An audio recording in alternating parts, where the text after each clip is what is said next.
Hello mga idol, magbabayad ako ng kuryente namin ngayon dahil kahapon nag-reading na at ayun, meron na tayong bill. So kailangan natin magbawas-bawas.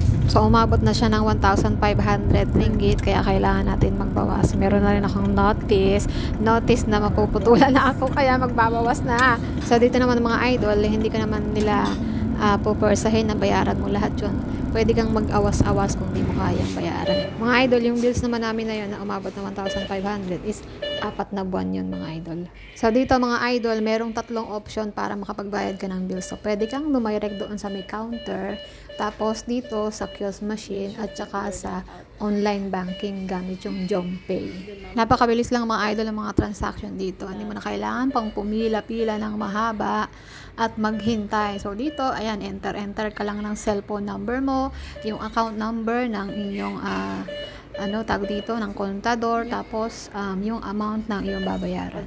Ganun lang mga idol, sobrang dali.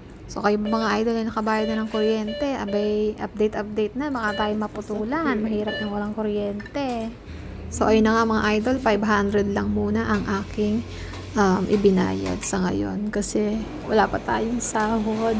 Sana pasahurin tayo Meta para ma-fully paid natin yun. So mga idol, yun lang muna ang ating ganap. Maraming salamat sa inyong pagsama. Hanggang sa muli. Bye-bye!